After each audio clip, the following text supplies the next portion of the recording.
siguiendo la lectura de la traducción del libro Las dos repúblicas o Roma o los Estados Unidos, capítulo 27. Estamos en el título que lleva La conspiración tiene éxito y es su quinta parte. Es indudable que la Declaración de Independencia reconoce la presencia de lo divino en los asuntos del ser humano, pero es una lógica peligrosa concluir de que esta es una nación cristiana, porque ¿qué nación hubo alguna vez en la tierra que no reconoció la presencia de lo divino en los asuntos humanos?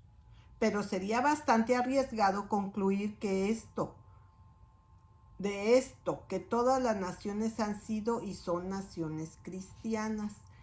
Pero se puede decir que esto reconoce al Creador y el Juez Supremo del mundo, así como la divina providencia.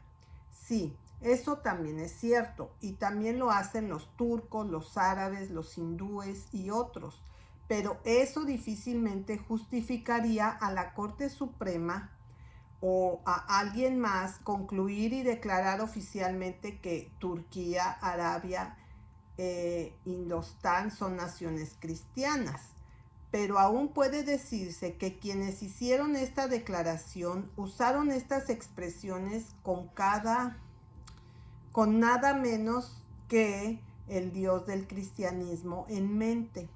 Esto puede ser cierto o no, según a la forma de pensar de los respectivos individuos que firmaron o se adhirieron a la declaración. Thomas Paine, aunque no fue un firmante de la declaración, tuvo un papel no pequeño en llevarla a cabo, y es seguro que él apoyó de todo corazón, y es bastante evidente que no usó estos términos con referencia al cristianismo, ni con la intención de establecer aquí una nación cristiana. Ethan Allen, el héroe de Green Mountain, era otro y había miles de otros. Pero lo que sea, estas expresiones pueden haber significado para quienes las usaron en ese momento. Es seguro que no querían decir lo que la Suprema Corte aquí quiso decir. De esto tenemos la evidencia más positiva. Thomas Jefferson fue el autor de la Declaración de Independencia, y desde ese día en adelante ejerció todo su poder para establecer la verdadera fe cristiana profesada en la Iglesia de Inglaterra, que de acuerdo con el propósito de Elizabeth y sus sucesores se habían establecido en Virginia durante más de 150 años. Cuando esto se logró y se hizo un intento de establecer el cristianismo o cristianismo general bajo el título de la religión cristiana, Jefferson volvió a reunir a todos sus poderes para derrotar el intento y fue derrotado. Al día de su muerte, la única cosa en toda su carrera sobre la que miró con la mayor satisfacción fue ese desestablecimiento de la religión cristiana en Virginia. Y ahora, he aquí el documento del que Jefferson era el autor, es citado por el Tribunal Supremo de los Estados Unidos y clasificado con documentos como uno de cuyos fines fue el establecimiento de la religión cristiana, y como teniendo un significado. Con esto se utiliza para probar una proposición con referencia a esta nación en la que Jefferson gastó todos sus poderes y la mejor parte de su vida en la lucha. ¿Qué diría Jefferson él mismo a este uso de su lenguaje si estuviera dispuesto a leer esta decisión? Excepto en el asunto de la decisión de Dred Scott, un uso perverso del lenguaje de la Declaración de Independencia ciertamente nunca se hizo como se hace en esta decisión de esta nación cristiana, 29 de febrero de 1892. A continuación, la Corte dice: si examinamos las constituciones de los distintos estados, encontramos en ellos un reconocimiento constante de las obligaciones religiosas. Cada constitución de cada uno de los 44 estados contiene un lenguaje que directa o implícitamente reconoce una profunda reverencia por la religión y la suposición de que su influencia en todos los asuntos humanos es esencial para el bienestar de la comunidad. Todo esto es bastante cierto en sí mismo, pero aunque sea verdad, respetando a todos los estados, que no puede incidir en lo que nunca, en cualquier asunto que respete la nación o la jurisdicción nacional o la consideración de cualquier cuestión nacional. La Constitución declara que los poderes no delegados a los Estados Unidos por la Constitución ni prohibidos por ella a los estados están reservados a los estados respectivamente o a la gente. No se ha delegado ningún poder en, sobre o con respecto a la religión a los Estados Unidos, la nación, por la Constitución. Tampoco ha sido prohibido por ella a los estados. Por el contrario, cualquier poder de ese tipo ha sido realmente prohibido a los Estados Unidos por la Constitución. Todo el poder y jurisdicción, por lo tanto, en todas las cuestiones y todos los asuntos de cualquier tipo de religión, son reservados y pertenecen exclusivamente a los estados o al pueblo. Y aunque los 44 estados tenían una y la misma religión, y que específicamente y por la ley establecida, esto no significa absolutamente nada y nunca podría ser hecho correctamente para significar cualquier cosa para los Estados Unidos o la nación. Por lo tanto, la Corte Suprema de la Nación no tiene derecho a citar características religiosas de los estados y luego de esto sacar conclusiones y hacer declaraciones oficiales de que la nación es religiosa o cristiana o cualquier otra cosa en el camino de la religión. Por eso Madison dijo que no hay sombra de derecho en el gobierno general para entrometerse con la religión. Y es por eso que también declaró que la menor interferencia del gobierno general con la religión sería una usurpación flagrante. Esto porque al hacerlo sería una intromisión en un campo y entrando en la consideración de lo que no es solo reservado pero positivamente prohibido. Estados Unidos, la nación, de hecho, no está compuesta de los estados. Los 13 estados originales no compusieron la nación, ni los 44 la componen ahora. Los Estados Unidos, la nación, es ese poder, ese sistema, esa organización sobre todos los estados y distintos de ellos que fue creada para actuar en nombre de los estados y el pueblo. Lo que ni el pueblo, ni ningún estado, ni todos los estados juntos podrían hacer por sí mismos. Cuando las 13 colonias, conquistando las fuerzas británicas y asegurando el reconocimiento de su independencia, habían demostrado que estas colonias son y de derecho deberían ser estados libres e independientes, eso era exactamente lo que eran. No solo eran libres e independientes de Gran Bretaña, sino que eran libres e independientes entre sí mismas. Cada estado era tan libre e independiente de todos los demás como si estuviera solo en ese continente. Es cierto, los artículos de la Confederación se habían celebrado bajo el acto del Congreso, pero el Congreso no tenía poder real. Podría recomendar a los estados medidas a ser llevadas a efecto, pero los estados podían y hacían todo lo que querían en cuanto a prestar atención a las recomendaciones. Si la medida les convenía, actuaban en consecuencia, pero si no, no lo hacían.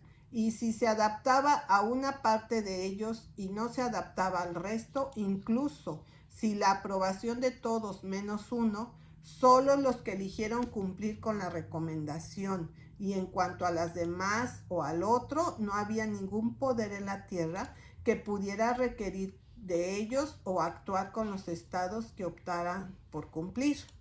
Washington describió la situación diciendo: nosotros somos una nación hoy y 13 mañana. Esta es la verdad exacta. Prácticamente eran 13 naciones independientes, al igual que las de Europa. Descubriendo que no podrían existir por mucho tiempo con un orden impreciso de las cosas como eso, una nación federal fue creada para realizar por poderes delegados en nombre de los estados y pueblos lo que no pueden realizar por sí mismos. Tal es el origen y propósito de esta nación. Y esta es la nación, como bien afirma otro. De 1776 a 1789, los Estados Unidos fueron una confederación. Después de 1789 eran una nación federal. Sin embargo, en la nación cada estado retiene respectivamente su propia y plena soberanía, y cada ciudadano individualmente su propia y plena libertad en todas las cosas no delegada a los Estados Unidos por la Constitución ni prohibido por ella a los estados, ya que ningún poder en materia de religión ha sido delegado a la nación, pero por el contrario, todo ese poder ha estado positivamente prohibido a la nación, por lo que la Corte Suprema de la Nación fue doblemente impedida de sacar el ejemplo de los estados cualquier cosa sobre el tema de la religión, y fue también doblemente impedido hacer tal declaración como que esta es una nación cristiana. Sin embargo, vale la pena dar las citas que la Corte hace a partir de las constituciones del Estado, que el uso que el tribunal hace de la Constitución Nacional en relación con ello se puede ver claramente. Así que aquí están exactamente cómo el tribunal lo expone, excepto en cursiva. Este reconocimiento puede estar en el preámbulo, como se encuentra en la Constitución de Illinois en 1870. Nosotros, la gente del estado de Illinois, agradecidos a Dios Todopoderoso por la libertad civil, política y religiosa que Él nos ha permitido disfrutar durante tanto tiempo, y esperando en Él una bendición sobre nuestros esfuerzos para asegurar y transmitir la misma intacta a las generaciones venideras, etc. Es posible que solo en la solicitud familiar todos los oficiales se lleven un juramento finalizando con la declaración Dios me ayude. Puede estar en cláusulas como la de la Constitución de Indiana de 1816, artículo 11, sección 4, que dice: la manera de administrar un juramento o afirmación será tal como sea más consecuente con la conciencia del deponente, y será estimado el llamamiento más solemne a Dios. O en disposiciones como las que se encuentran en los artículos 36 y 37 de la Declaración de Derechos de la Constitución de Maryland en 1867, que dice que como es deber de todo hombre adorar al Dios de la manera que él crea más aceptable para él, todas las personas tienen igualmente derecho a protección en su libertad religiosa, porque ninguna persona debe, por ley, ser molestada en su persona o patrimonio en relación de su persuasión o profesión religiosa o de su religión práctica, a menos que, bajo el color de la religión, perturbe el buen orden, la paz o seguridad del Estado, o infrinja las leyes de la moralidad, o dañe a otros en sus derechos naturales, civiles o religiosos. Ni nadie debe ser obligado a frecuentar o mantener o contribuir, a menos que esté en contrato, a mantener cualquier lugar de culto o cualquier ministerio. Ni ninguna persona competente se considerará incompetente como testigo o miembro del jurado en relación de su creencia religiosa, siempre que crea en la existencia de Dios y que bajo su dispensación tal persona sea considerada moralmente responsable de sus actos y ser recompensada o castigada por ellos, ya sea en este mundo o en el mundo venidero. Que ninguna prueba religiosa debería ser requerida como calificación para cualquier cargo lucrativo o fiduciario en este estado. que no sea una declaración de fe en la escucha de Dios, ni la legislatura prescribir cualquier otro juramento de oficio que el juramento prescrito por esta Constitución, o así en los artículos 2 y 3 de la parte 1 de la Constitución de Massachusetts de 1780, que dice: es tanto el derecho como el deber de todos los hombres en la sociedad públicamente y en temporadas determinadas adorar al Ser Supremo, el gran creador y conservador del universo. Puntos suspensivos. Como la felicidad de un pueblo y el buen orden y la preservación del gobierno civil esencialmente dependen de la piedad, la religión y la moral, y como estos no pueden ser generalmente difundidos a través de una comunidad, sino por la institución del público, el culto a Dios y las instrucciones públicas en piedad, religión y moralidad. Por lo tanto, para promover su felicidad y asegurar el buen orden y preservación de su gobierno, la gente de esta mancomunidad tiene un derecho a investir a su legislatura con poder para autorizar y exigir, y la legislatura autorizará y exigirá periódicamente a las distintas ciudades, parroquias, distritos y otros organismos políticos o sociedades religiosas para hacer disposiciones adecuadas a sus propias expensas, para la institución del público, la adoración de Dios y para el apoyo y mantenimiento de la comunidad protestante pública y maestros de piedad, religión y moralidad en todos los casos en que dicha disposición no se haga voluntariamente.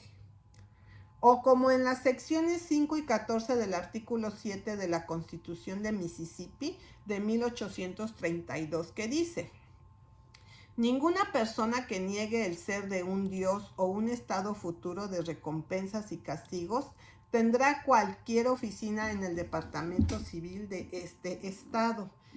Religión, moralidad y conocimiento necesario para un buen gobierno, la preservación de la libertad y la felicidad de la humanidad, las escuelas y los medios de educación serán alentados para siempre en este estado, o por el artículo 22 de la Constitución de Delaware de 1776, que requería que todos los oficiales, además de un juramento de fidelidad, hicieran y suscribieran la siguiente declaración: yo, fulano de tal, profeso fe en Dios el Padre y en Jesucristo su único Hijo y en el Espíritu Santo, un solo Dios, bendito para siempre, y yo reconozco las sagradas escrituras del Antiguo y Nuevo Testamento para ser dadas por la divina inspiración. Y la doctrina que se sostiene durante toda la decisión, que estas citas y la Constitución hablan el mismo lenguaje y tienen un mismo significado, es justo en este punto enfatizado en las siguientes palabras. Incluso la Constitución de los Estados Unidos, que se supone que tiene un pequeño toque sobre la vida privada del individuo, contiene en la primera enmienda una declaración común a las constituciones de todas las listas, como sigue: el Congreso no promulgará ninguna ley con respecto al establecimiento de una religión o prohibirá su libre ejercicio, y también proporciona que el Ejecutivo deberá tener 10 días, excepto los domingos, dentro de los cuales determinará si aprobará o vetará un proyecto de ley. Aquí hay una indicación astuta que la aplicación de la observancia del domingo es constitucional. No hay disonancia en estas declaraciones. Hay un lenguaje universal impregnando a todos, teniendo un significado. Afirman y reafirman que esta es una nación religiosa. Estos no son dichos individuales o declaraciones de personas privadas.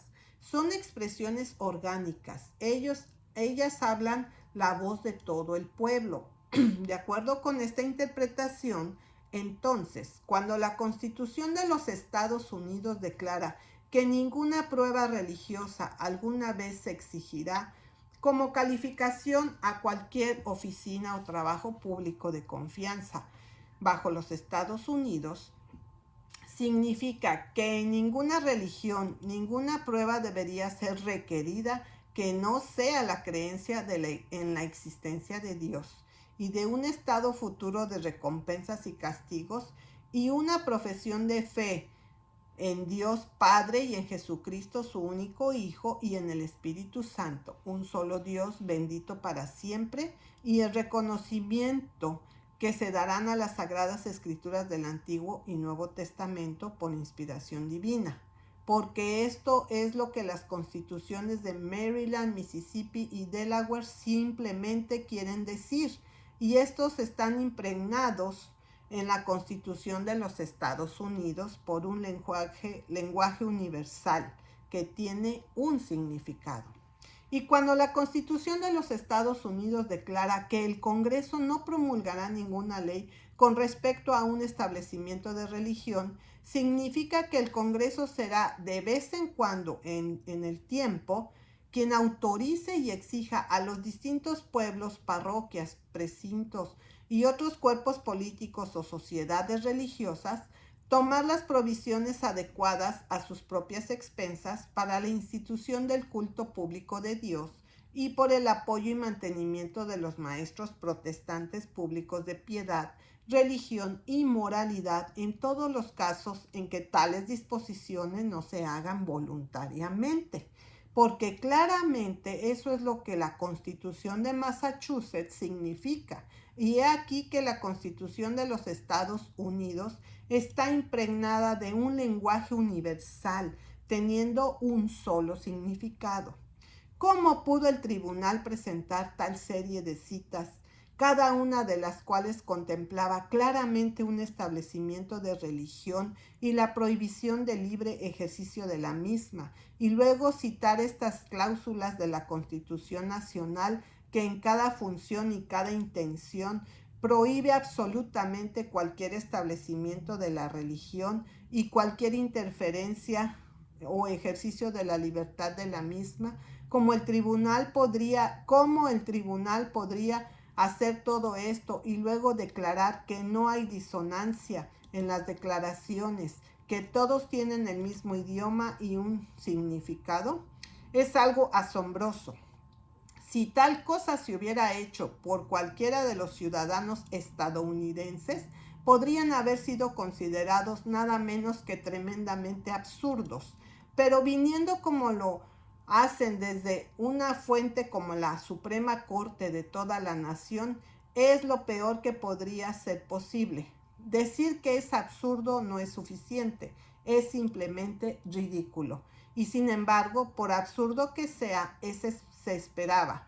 Y en la medida en que la gran masa de la gente está preocupada, sin duda lo hará, llevará consigo todo el peso de la ley nacional suprema.